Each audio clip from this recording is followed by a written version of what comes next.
प्यारे विद्यार्थियों, आज हम बात करेंगे जीन जैक्स रूसो के बारे में। अ, रूसो जो है उसका जन्म 28 जून 1712 को स्विट्जरलैंड जिनेवा में हुआ। रूसो के जीवन की जो कहानी है वो एक बड़ी रोचक कहानी है। रूसो का जो परिवार था वो फ्रांस से भाग करके वहाँ आया था जब फ्रांस में धार्मिक संघर्ष चल रहा था। तब वो स्विट्जरलैंड में जाकर के बस गया था। रूसो के जो पिता थे वो घड़ी ठीक करने वाले घड़ी साज थे, लेकिन उनके पिता को यात्रा से बहुत प्रेम था, मतलब उनको ट्रेवल करना, यात्रा करना बहुत अच्छा लगता था। तो वो घर छोड़कर चले गए जब रूसो बहुत छोटे थे। उनकी माँ को छोड़ करके चले गए थे। उनके जाने के बाद रूसो का जन्म हुआ और एक माह बाद ही, उनके जन्म के एक माह बाद ही माँ की भी मृत्यु हो गई। इस तरह उनको न पिता का साया नसीब हुआ, न ही माँ का साया नसीब हुआ। इसलिए वो आवारागर्दी उनको विरासत में मिली। यानी रूसो, क्योंकि माता पिता दोनों नहीं थे, तो वो गलियों में घूमते फिरते रहते थे आवारा बच्चों की तरह। हाँ, चूँकि उनके खुद के माँ-बाप नहीं थे, इसलिए वो उनके कोई नहीं होने के कारण से वो जब सड़कों पे आवारों की तरह घूमते थे, तो उनको आस-पास के, आस-पड़ोस के जो लोग थे, उन परिवारों ने ही पाला, कई माँओं ने उनको पाला।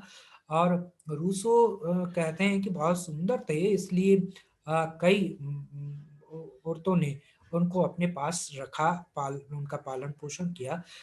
लेकिन रूसो ने जिसने भी उनको पाला पोसा, उनसे ही रूसो के प्रेम संबंध बन गए। 16 वर्ष की आयु में रूसो ने जनेवा छोड़ दिया और वह इधर-उधर भटकने लगे और खानाबदोश की तरह अपना जीवन यापन करने लगे। चूँकि वो कहीं पर भी खानाबदोश की तरह रह रहे थे, तो इस वजह से गरीबी और परेशानी और अपमान ने रूसों का जीवन बरसात दिया।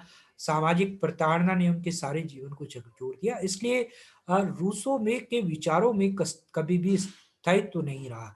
बेसिकली रूसो जो है वो पढ़ने-लिखने के ज़रूर शौकीन थे, सारी बातें होते हुए भी, और वो पढ़ने-लिखने के शौकीन होने के कारण से ही वो एक महान विचारक बने। उनको नौकरी मिली पर उसपे भी उनका मन नहीं लगा और उन्होंने वह नौकरी भी छोड़ दी।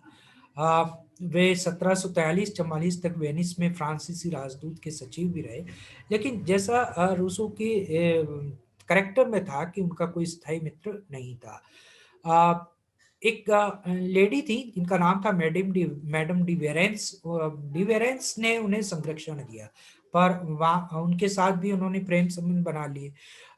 रूसो की अतियों से परेशान होकर के वह पेरिस चली गई। रूसो ने उन्हें बहुत ढूँढने का प्रयास किया, लेकिन जब वेरेंस नहीं मिली, तो वो पैदल ही उन्हें ढूँढते हुए 1744 में पेरिस पहुँच गए और वेरेंस का उन्होंने पता भी लगा लिया, लेकिन वेरेंस ने तब तक दूसरी शादी कर ली थी और वह दूसरे पुरुष के साथ रहने लगी थी। गरीबी क्योंकि विरासत में मिली एक तरीके से रूसों को, इसलिए उस गरीबी से छुटकारा पाने के लिए उन्होंने कई बार धर्म परिवर्तन भी कर लिया। यानी जहाँ उनको रोटी मिल जाती, वह उसी धर्म के हो जाते थे। इसलिए हालाँकि उनके माता-पिता प्रोटेस्टेंट थे, पर और वेरेंस कैथोलिक थी। तो वेरेंस से जब उनके प्रेम संबंध बने, तो उन्होंने अपने आप को कैथोलिक भी बना लिया। अ, इस तरह से फटेहाल रूसो ने पेरिस की सड़कों पर कई दिन ऐसे ही गुजारे। फिर एक छोटा-सा होटल भी उन्होंने खोला और उनके होटल पर एक काम करने वाली धोबिन थी, तेरेस। अ, तेरेस लेवेसियो उसका पूरा नाम था, थेरेस लेविसियो जिसे कहा रूसी नाम था, सॉरी, नाम था उसका, फ्रेंच नाम था। उससे उन्होंने संबंध स्थापित कर लिए और जीवन भर वे उस फिर रूसो उनके साथ रहे। उससे उनके 5 संतानें भी पैदा हुई, लेकिन रूसो चूँकि खुद गरीब थे, खुद के पास खाने-पीने का इंतज़ाम नहीं था, इसलिए उनके बच्चों को अनाथालय में उन्होंने डाल दिया। मैक्सी रूसो के जीवन के बारे में ये कहते हैं कि वह दूसरों की तरह प्रेम नहीं कर सकते थे, दूसरों की तरह काम नहीं कर सकते थे, उनकी तरह लड़ नहीं सकते थे, उनके साथ खेल नहीं सकते थे। वे केवल लेखन कर सकते थे, वह भी उस दिशा में जिस ओर भावुकता उन्हें ले जाए। यानी वे केवल पढ़-लिख सकते थे, इसके अलावा कोई भी काम वे ढंग से नहीं कर सकते थे। 1749 में जब वो पेरिस की सड़कों पर घूम रहे थे, तो उस समय एक बड़े प्रसिद्ध दार्शनिक थे दिदरो। दिदेरो जिन्होंने संदेहवाद का दर्शन दिया था, तो वे जा रहे थे दिदरो से मिलने, तो अचानक उनके पाँव में एक अखबार आया और वो उस अखबार को उन्होंने उठा के पढ़ने लगे वो, तो उस अखबार में एक विज्ञापन निकला था डिज़ॉन अकेडमी का। और उस वो विज्ञापन था एक निबंध प्रतियोगिता के बारे में, एक ऐसे कॉम्पिटिशन के बारे में। उस ऐसे का टॉपिक था विज्ञान और कला के पुनर्जागरण ने नैतिक गुणों के शुद्धिकरण में सहायता की है या पतनोन्मुख बनाया है। यानी कुल मिला के बात ये थी कि जो साइंस का डेवलपमेंट हुआ पुनर्जागरण धर्म सुधार आंदोलन के बाद, और जो कला का विकास हुआ, इस विज्ञान और कला के विकास ने व्यक्ति के नैतिक गुणों को और उन्नत किया है, या व्यक्ति को नैतिक रूप से समृद्ध बनाया है, या पतनोन्मुख बनाया है। इस विषय पर निबंध लिखना था। रूसो ने इस प्रतियोगिता में भाग लिया और रूसो को इस प्रतियोगिता में प्रथम पुरस्कार मिला। बाद में डिज़ोन एकेडमी ने उनके इस लेख को एक किताब के रूप में प्रकाशित किया। उसका नाम था discourse on the moral effects of art and sciences. इस पुस्तक में रूसो का मुख्य विचार ये था कि संपूर्णता की ओर कला और विज्ञान के विकास के कारण हमारी आत्माएं भ्रष्ट हो गई है। यानी उन्होंने ये माना कि जितना कलाओं का विकास हुआ और जितना साइंस विज्ञान का विकास हुआ है, उसके कारण से हम वह नहीं रह गए हैं जो हम हैं।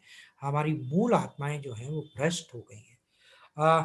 उनके मत में कला और विज्ञान ने मानवीय बुराइयों पर पर्दा डालने का काम किया है। उन्होंने कहा कि विज्ञान के कारण भौतिक वस्तुओं का विकास तो हुआ है, लेकिन इन विज्ञान के इस विकास ने हमारी आवश्यकताओं को बढ़ा दिया है, और उन आवश्यकताओं को पूरा करने के लिए हम जिंदगी भर संघर्ष करते रहते हैं। इससे हमारी जो प्राकृतिक आज़ादी, जो हमारी एक नैसर्गिक आज़ादी थी, वह खत्म हो गई है। इस पुस्तक के प्रकाशन से रूसो प्रसिद्ध हुए और फिर उनकी मुलाकात दिद्रो, वोल्टेयर, हेयर, ह्यूम जैसे महान फ्रांसीसी दार्शनिकों से हुई।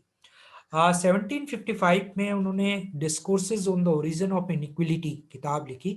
इस पुस्तक में उन्होंने निजी संपत्ति के उदय और उसके प्रभाव का विश्लेषण किया, और ये बड़ी प्रसिद्ध पुस्तक रही। और जो बाद में 1789 में फ्रांस की राज्य क्रांति हुई, फ्रांस की राज्य क्रांति पर इस ओरिजिन ऑफ इनइक्विलिटी पुस्तक का बहुत प्रभाव पड़ा। 1762 में उन्होंने सोशल कॉन्ट्रैक्ट, जो उनकी बड़ी प्रसिद्ध पुस्तक है, वो प्रकाशित की, जिसमें उन्होंने सामाजिक समझौता सिद्धांत का वर्णन किया और उसका वर्णन करते हुए सामान्य इच्छा जनरल विल का सिद्धांत प्रतिपादित किया। जीडीएच कोल ने इसे राजनीतिक दर्शन की सबसे महान रचना माना है, सोशल कॉन्ट्रैक्ट को। 1762 में ही द इमिल उनकी पुस्तक प्रकाशित हुई, जिसमें शिक्षा के ऊपर उनके विचार हैं। 1761 में उन्होंने लो नूबेले हेलोए एक नाटक लिखा, जिसमें ग्रामीण जीवन के बारे में वर्णन किया गया था। 1762 में फ्रांस छोड़ के फिर वो प्रशा चले गए, भटकते रहे। 1767 में उन्होंने अपनी आत्मकथा कन्फेशन नाम से लिखी। 1778 में उनकी मृत्यु हो गई। उनकी जो प्रसिद्ध रचनाएं हैं, जैसा अभी हमने ऊपर देखा, a discourse on the moral effects of the art and sciences, जो उस निबंध का प्रकाशन था 1751 में। 1755 में discourse on the origin of inequality उनकी किताब प्रकाशित हुई। इकोनॉमिक पॉलिटिके 1755 में प्रकाशित हुई। नाटक था उनका लो नोबेले लॉय, वो प्रकाशित हुआ। सोशल कॉन्ट्रैक्ट 1762 में प्रकाशित हुई।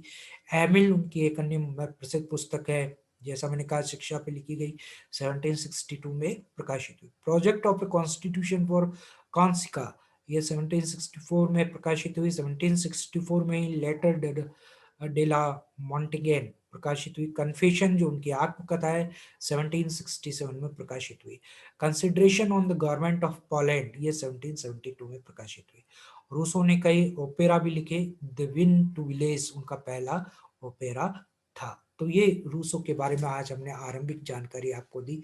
अब रूसो के विचारों के बारे में हम अगले वीडियो में बात करेंगे। Thank you very much.